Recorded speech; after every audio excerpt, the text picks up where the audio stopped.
Asia was interesting, but the Kartvelian origin of Africa, of the history of this continent, that is exactly what sends you shivers all over your spine, and especially given the ties, historical ties that the north of Africa had with the Middle East, with Spain, etc. So Africa is an integral part of the pan-Kartvelian world, of studied by the project Between Two Iberias. But what is even more intriguing, Black Africa used to belong to that world too, and we will see that.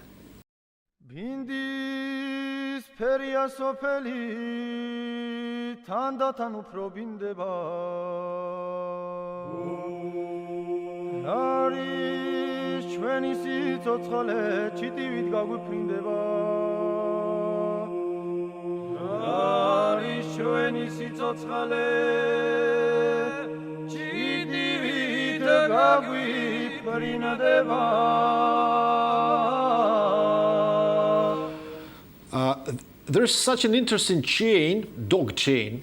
The meaning of what dog is turns out to be astoundingly similar throughout the ancient and modern world. We start in Migrelia, which is Georgia, where a dog is jogori. The root here is jog, which is actually what we know as dog and in English language. But this time I'm not talking about this. I'm talking about more interesting stuff, because in ancient Egypt we have a dictionary of ancient Egyptian words, and the meaning of dog there is chigaru. Jogori, chigaru, that would be very close. Then you travel to Corsica to find jakaru, the meaning of dog there, and you end up in the land of Basque people in Spain, where dog is chakur. Jogori, chigaru, chakaru, chakur, that would be that dog chain which unites two Iberias, Georgia and Spain, through ancient Egypt. And we'll see that that's not a coincidence, that we'll see that that's a system. And we start with the name of Egypt itself. The key here should be the Russian pronunciation of that name, where this land is known as Yegipet. What we are interested in is the at ending, at suffix, which is a clear sign of a Georgian toponym, land of Egypt, that would be. It's not Egypt, it's something a little bit different, because in Greek language this name used to be spelled through ypsilon, which means U sound. So that would be land of Egup, land of Egupi. What Egupi is, we know from the ancient Greek dictionary, where Egupius means vulture, while Aegyptius means Egyptian. So since we know where this T consonant comes from, that's at suffix with the E vowel omitted, which means land of Egupi. And Egupi is vulture. Egypt, land of Egupi, vulture is, or eagle, or whatever, is the symbol of Egypt. It's a part of Egyptian national flag. So the story should be considered complete.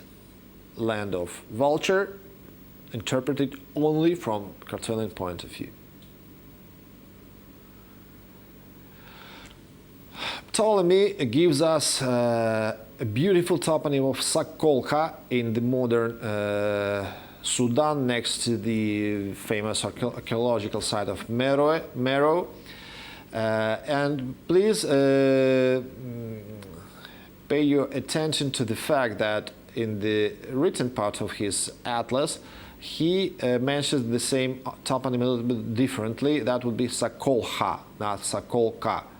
And from the Kartvelian point of view, Sakolha, that's the name of Kolch people, while Kolchida, Kolcheti, or Kolchis, as you pronounce it in English language, is the very ancient, very important land in Georgia where Jason traveled to. So land of Kolchi, that would be where the Niles splits into two rivers. And this land shows us much more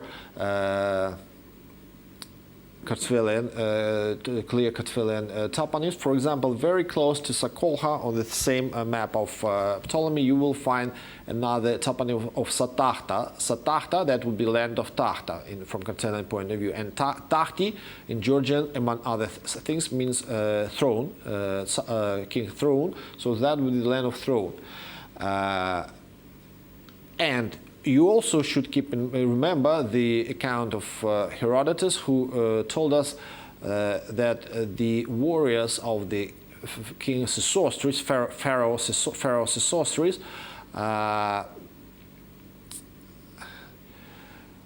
the god, grandson of whom was witness of the Trojan War. So in one when the army of Sesostris was coming home from Europe, some European conquest, they decided to stay exactly in the Kolchis, in the land of Georgia, in ancient Georgia. Obviously, they had some reasons to do so, and we can imagine that language should be an essential part. Ability to understand the local people should be an essential part for their decision. Especially that we see, since we see now that in Egypt itself, where these warriors came from, we see exactly the same toponym, Kol.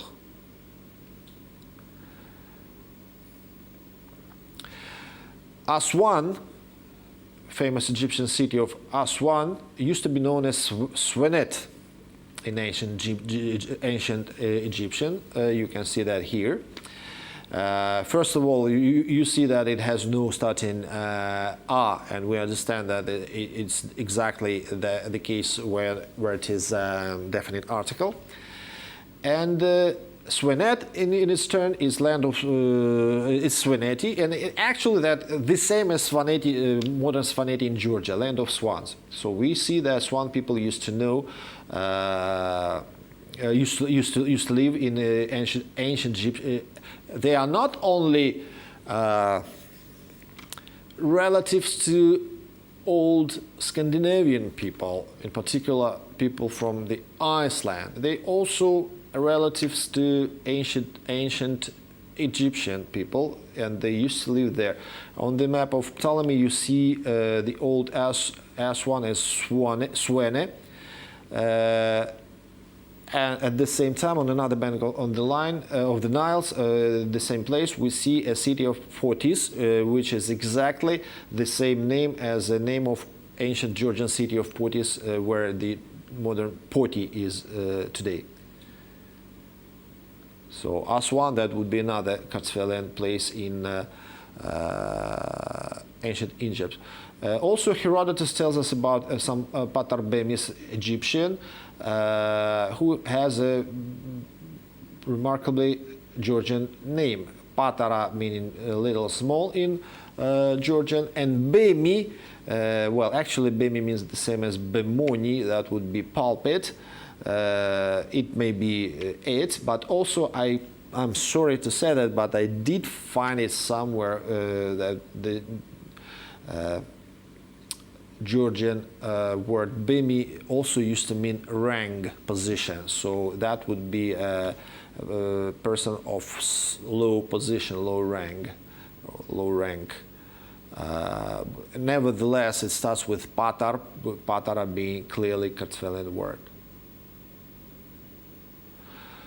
Nishi in Megrelian means navi. Navi means boat. Nyavi means breeze. Nyangi means crocodile. Nyaguari means flash flood, torrent. Nisli means mist. Finally, Nilosi means Nile. All those cognates have in common one thing, the root ni, relating in ancient Kartvelian languages to water. All those words relate to water. And the word itself hasn't survived in the dictionaries in its pure form, but we have a lot of derivatives here, and now we understand that Nile, which is should be pronounced as Nili, should be, maybe, and obviously is a derivative of the same Ni ancient Kartvelian word meaning water. Sudanura, that would be Sudan grass, Sorghum sudanense, which is very close to what oats is. We already, in Sudi is oats in also in Georgian language. We already saw that in Sudeti toponym in Europe. Now we know that Sudan used to be in times where it was not that hot there, the times when there were more rivers. Sudan used to be producer center of oats, since one of the species actually bears the name of this country. So Sudi means oats in Georgian, and Sudan, the word Sudan an is a suffix of an adjective.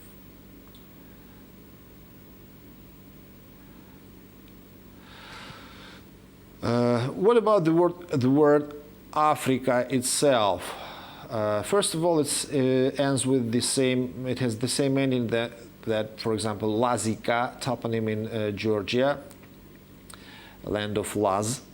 So, if so, then Africa should be land of Afri or Afra. F stands for P, aspirated. We know that already. That's exactly, by the way, the reason why we have such a pair as flame in English language and plamya in Russian language, meaning the same thing, but with the clear alternation between f and p sounds. That's because f is quite a new consonant, which was not popular in ancient times. In particular, in the ancient Greek, it did not exist. It does not exist in the Kartvelian family. So when you work with the f sound, you must assume that's actually a p sound, p aspirated, p, like that. So in search for afr or afro, afra, afri root, we need to search, in fact, for apra root, and that would be apra word from the Kartvelian family, from the Georgian dictionary, meaning sail. Thus, Africa would be land of sails. Niles exactly is the river of sails, where felucca, sailboat, has been known as a local trademark thing for millennia. What about felucca itself? In the Megrelian language, we have a word piluka, meaning navi, meaning boat, and it has uka, diminutive suffix, and pili would be anything made of wood, so that would be exactly what boat is. Again, piluka is a Megrelian word. Already spoke about that. Lotus, a flower of lotus, has heady sense, while loti in Georgian means drunkard. The capital of the country named Chad, in the very center of Sahara Desert, is N'Djamena. It looks very African, but only for those who are not familiar with the specificity of Migrela language, and in particular those who are not familiar with N'Djama word, which means opening in Migrelan language. N'Djama is also a part, the root of the N'Djamena toponym, because Ena, according to the dictionary of Laz language compiled by Nico Mar, is a diminutive suffix used to form exactly toponyms. Cartagena, that would be a beautiful example.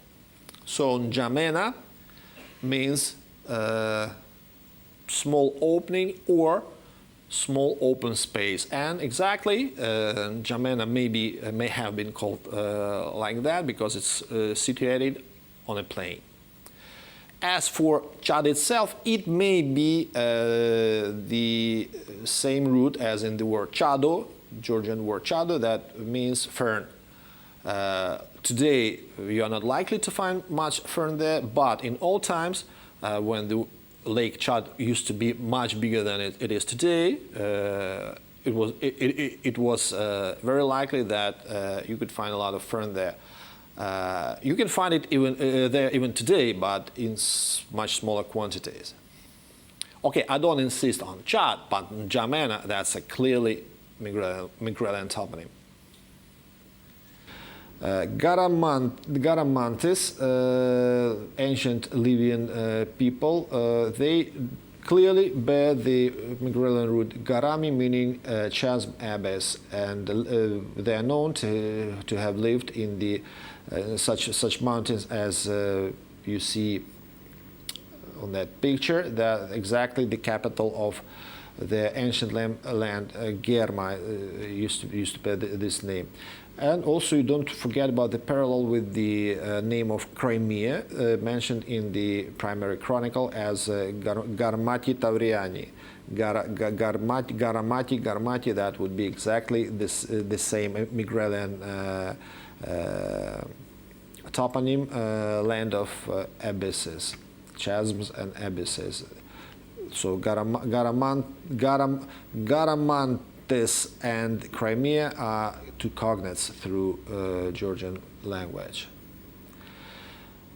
Incredible finding on a map of Ptolemy. Modern Tunisia has a city of Lazika, which is exactly was a duplicate of a ancient city Lazika in Georgia. Nobody has ever known about it.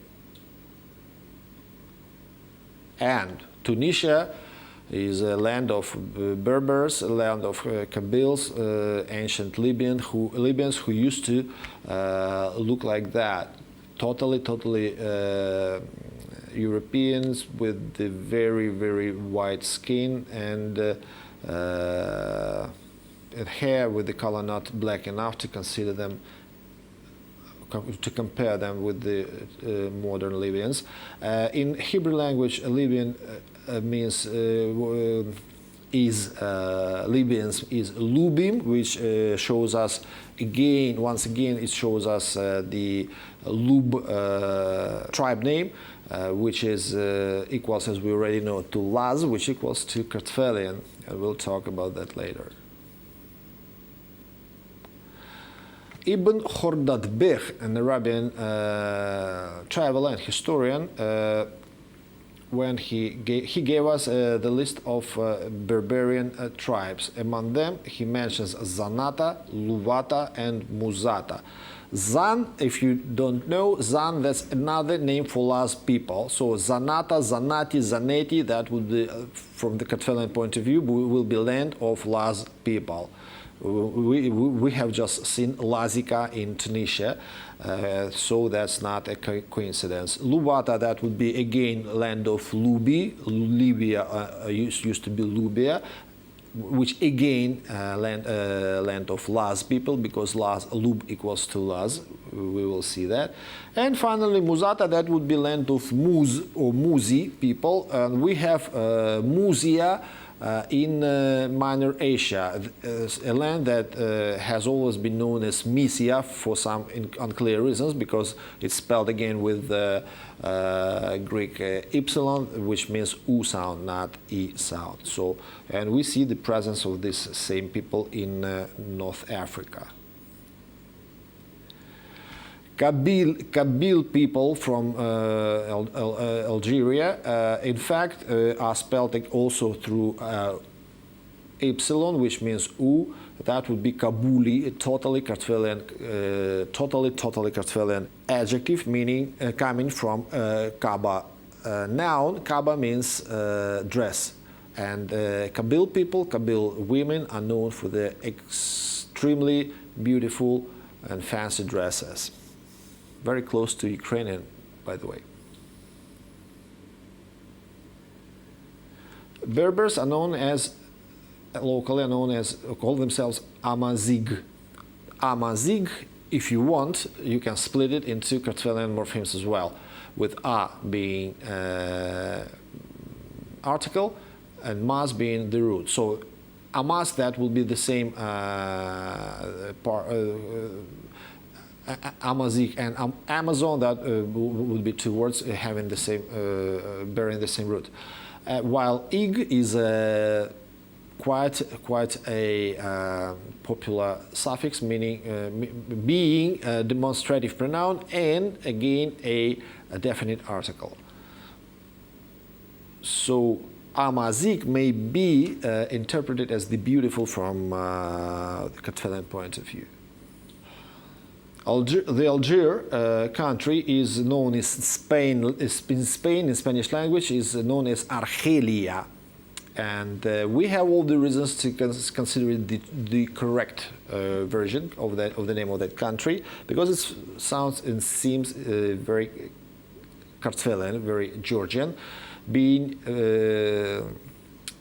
a Georgian or Megrelian adjective argeli, coming from some argi root.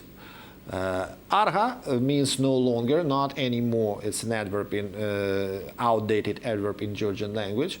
So if arha is no longer, not anymore, then argeli would be someone, for example, coming from a land which exists no longer, which does not exist anymore.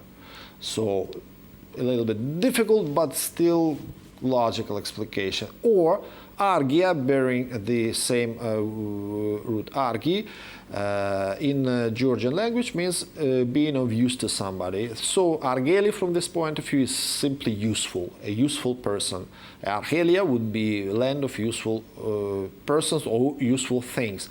What kind of useful things? We know from the story about Argania tree, source of valuable oil in ancient times, that used to be endemic to a semi-desert valley in Morocco, which is close to Argelia.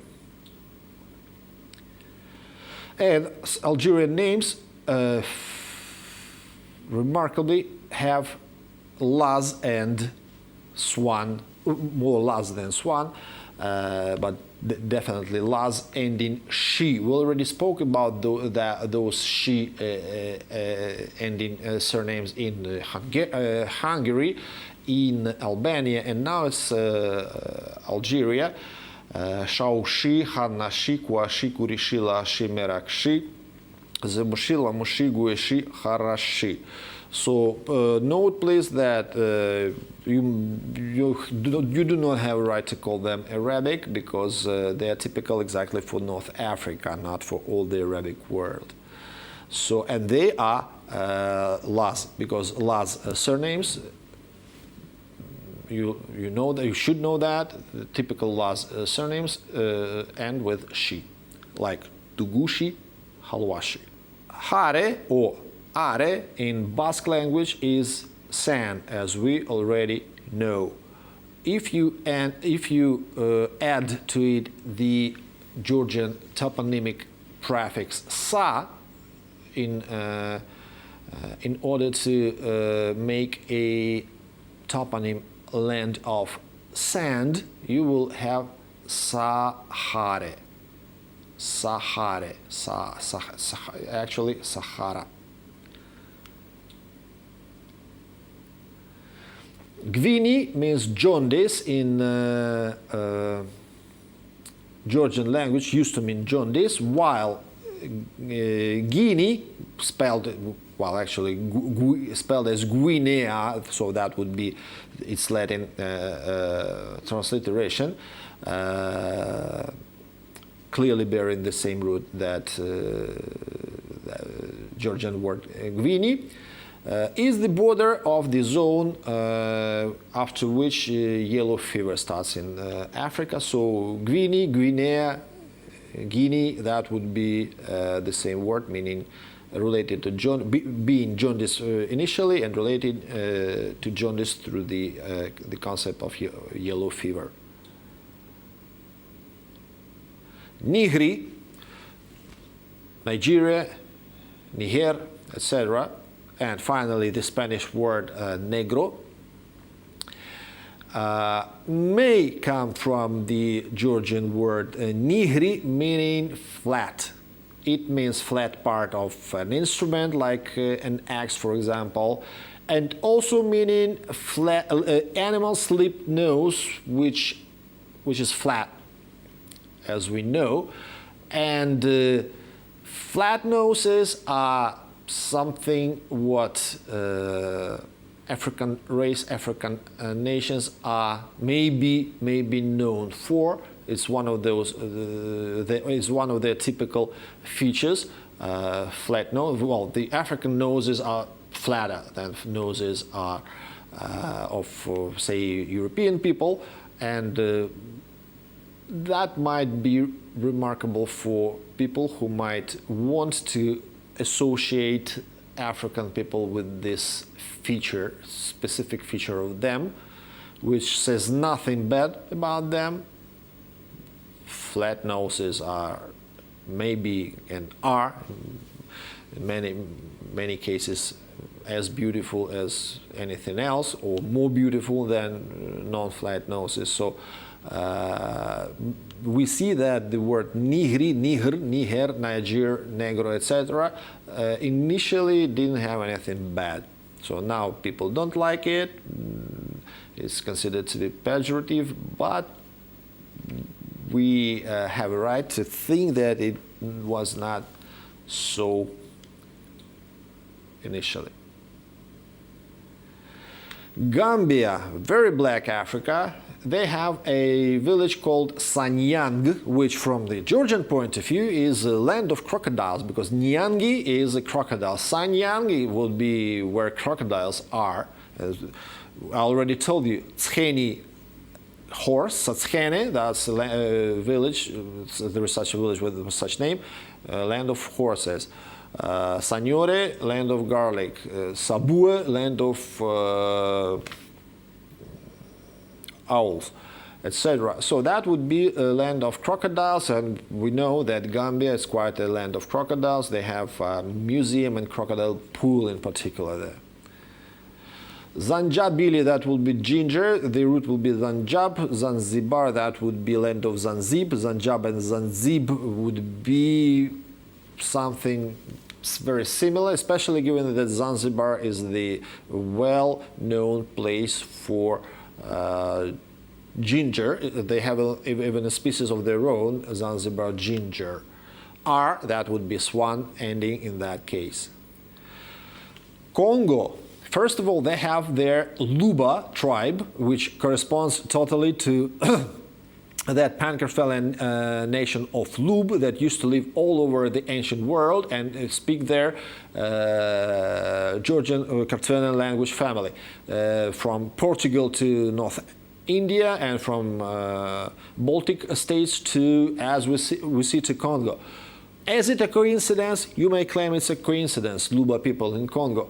I claim nah, because in the same area where the Luba people come from, I'm not talking about all the Congo territory, I'm only about its Luba part.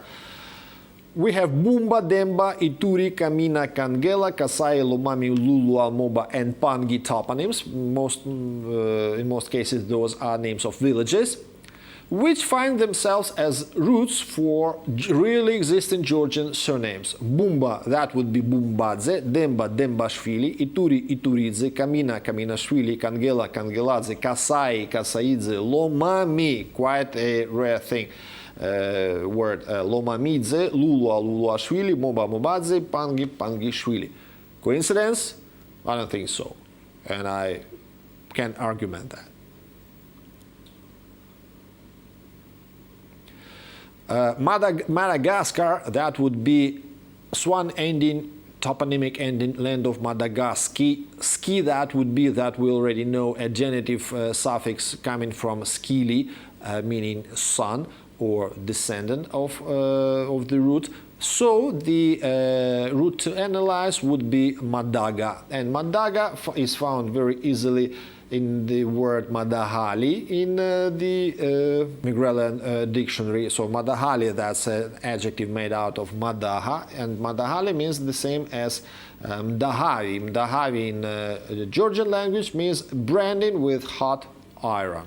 So that is exactly what was done countless number of times to poor African people throughout centuries, branding people with hot iron. And Madagascar used to be one of centers of slavery. Sorry to say that, sorry to recall that. Նարիշ չվենիսի ծոցխալե, չիտի վիտ գագուտ պրինդևա